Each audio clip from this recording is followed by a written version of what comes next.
जय Jagannath. Hello friends, आज ये वीडियो आम +3 फर्स्ट सेमिस्टर VSC आम यूनिट 1 ठारू यूनिट 4 जाए सबू जाक एक मार्किया प्रश्न डिस्कसन करवा।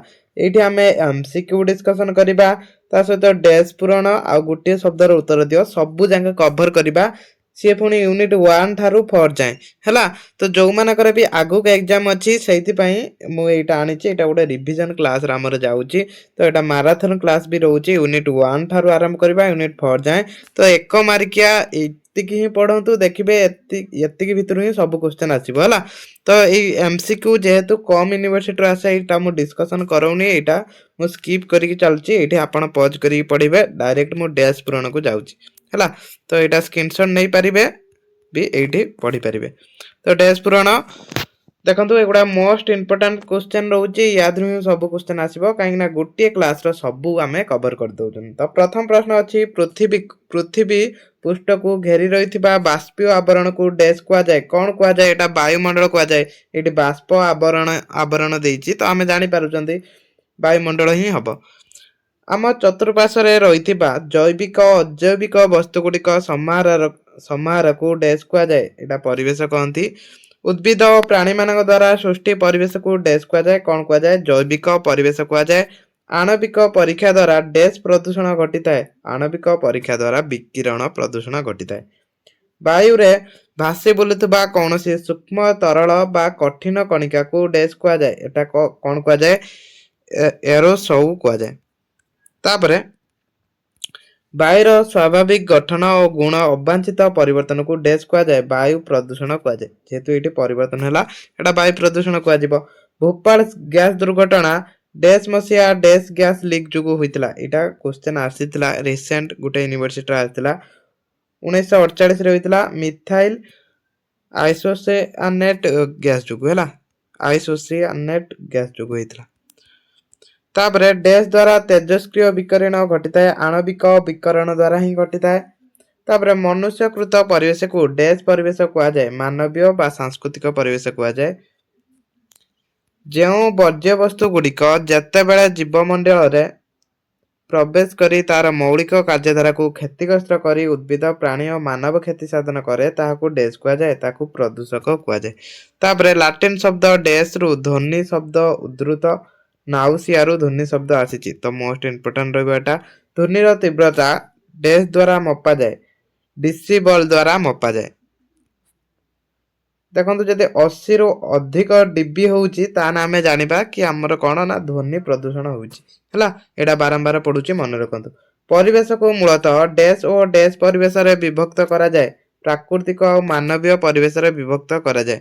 प्राकृतिक परिवेश को डैश और डैश परिवेश भाव में विभक्त करा जाए जैविक और अजैविक परिवेश भाव में विभक्त करा जाए। मूर्तिका डैश परिवेश रे एक उपादान अजैविक परिवेश रे एक उपादान। वायु जल मूर्तिका आदि निर्जीव पदार्थ को नहीं गठित परिवेश को डैश परिवेश कहुए भौतिक परिवेश कहुए। मूर्तिकार अपर अंश को अपर अंशर अवक्षय को डैश कहुए मूर्तिका क्षय कहुए।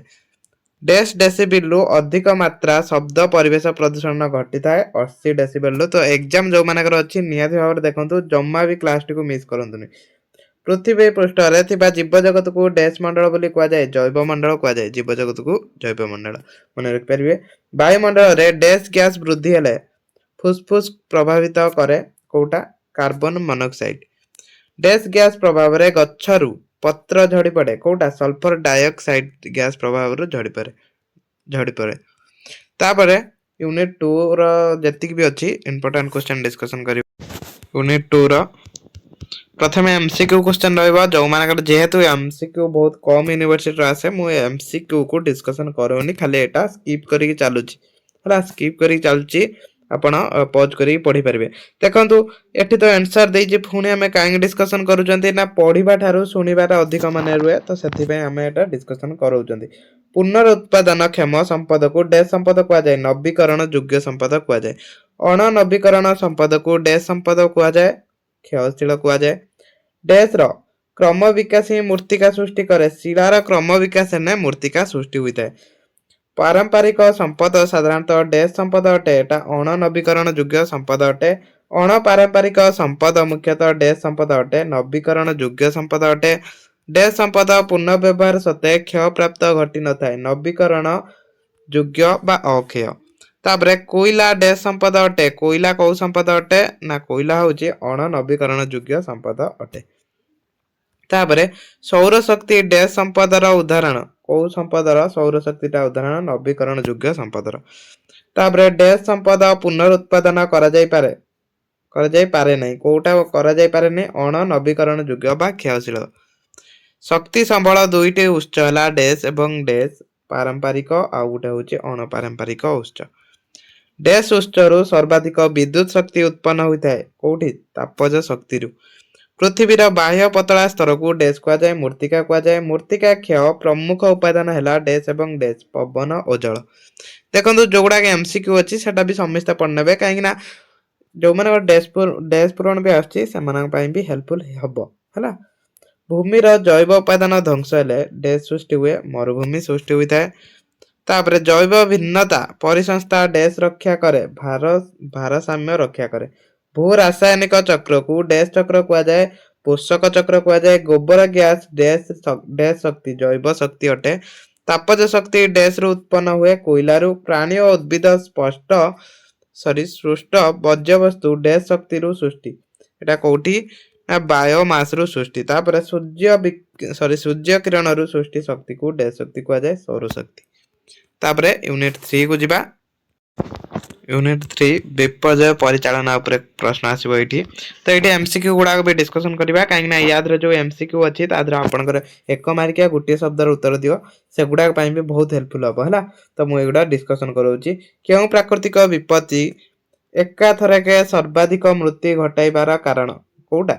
भूमिकंप हला भूमिकंप है ना एकाथरे सर्वाधिक लोक मरि परिबे केउ दुईटी प्राकृतिक विपत्ति सर्वाधिक धन और जीवन हानि कारण होइछि विगत 50 वर्ष मध्य से घूर्णिझड़ और भूमिकंप है घूर्णिझड़टा बेसी हुए जितेबाला हठात पृथ्वीर डैश रु गच्छित शक्ति मुक्ति हुए भूमिकंप हुए ऊपर मेंटल रु जिते गच्छित शक्तिटा मुक्त हम से भूमिकंप हम जितेबाला हठात पृथ्वीर डैश रु गच्छित शक्ति मुक्त हुए भूमिकंप हुए एटा डिस्कशन कले एटा डबल देछि ना कौन हाँ एटा डबल देछि है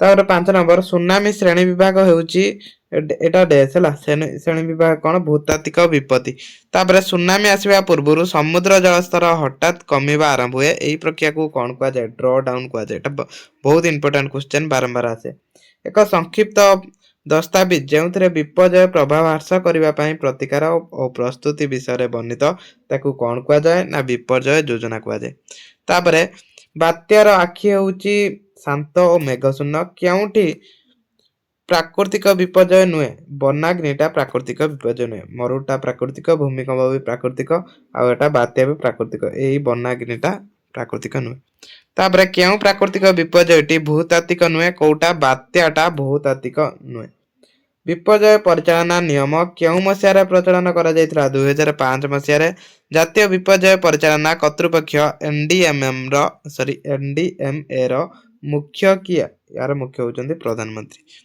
भोपाल गैस विपर्यय क्यों प्रकार विपर्यय एटा होची गोटे प्राकृतिक विपर्यय थिला तापरे निम्नोक्त क्योंटी भूतात्विक विपर्यय कोटा भूमिकंप जिला विपर्यय परिचालना कर्तृपक्षर पक्षक अध्यक्ष किए जिलापाल एनडीआरएफ विभाग क्यों विभाग रे कार्य करती आर्मी विभाग रे एटा कार्य करती तापरे निम्नोक्त क्योंटी मनुष्यकृत विपर्यय नुहे या भीतर कोटा ए सबु मनुष्यकृत विपर्यय नुहे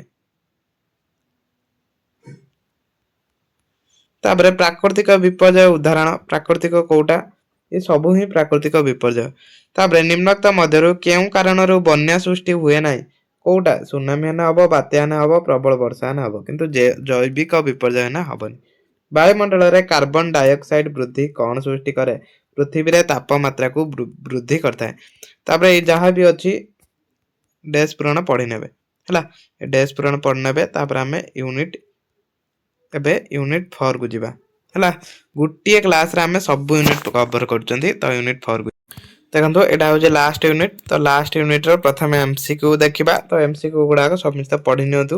मु डैश पूरण को जाऊँगी है। एमसीक्यू समस्ते पढ़ी नियंतु। क्लास टी पॉज करिकी पढ़ंतु।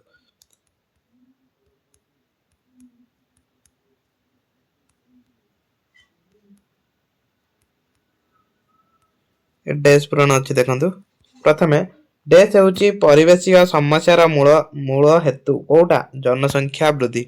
डैश अभाव ग्रामांचल परिवेशीय समस्या मुख्य कारण कोटा सचेतनतार। तापर सजीव अवस्थान करुवा प्राकृतिक आश्रयस्थली को डैश कुआ जाए। कोटा कौन कुआ जाए? परिस्थान कुआ जाए। परिवेशीय कारक गुड़िक क्षतिकारक पदार्थ मिश्रण हेले डैश हुए कौन हुए? प्रदूषण होता है। उभय प्राकृतिक और मनुष्यकृत परिवेश समारोह को डैश कुआ जाए संपूर्ण परिवेश कुआ जाए। प्रत्येक वर्ष डैश दिन को विश्व परिवेश दिवस रूपे पालन करा जाए। कोटा को जून 5 को पालन करा जाए। कठिन आवर्जना को माटी तले पुति देवा प्रक्रिया को डैश कुआ जाए कंपोस्टिंग कुआ जाए। आवर्जना गुड़िक पुणी थरे काम लगाइबा पद्धति को डैश कुआ जाए पुनः प्रक्रियाकरण कुआ जाए। पाउंसर व्यवहार करी डैश इटा प्रस्तुत करा जाए फ्लाई आर्स एटा प्रस्तुत करा जाता है। विश्व ओजोन दिवस डैश तारीख में पालित हुए सेप्टेम्बर 16 तारीख में। वायुमंडल में उष्णता वृद्धि मेरु अंचल में बरफ तरलाइबा जल तरलाई है। डैश रो जलपतन वृद्धि और तजनित बन्या परिस्थिति सृष्टि करिबो समुद्र। 1999 मसीहा जून 5 तारीख में अनुष्ठित विश्व परिवेश दिवस स्लोगान थिला डैश कौन थिला? ग्लोबल वार्मिंग है। तालचेर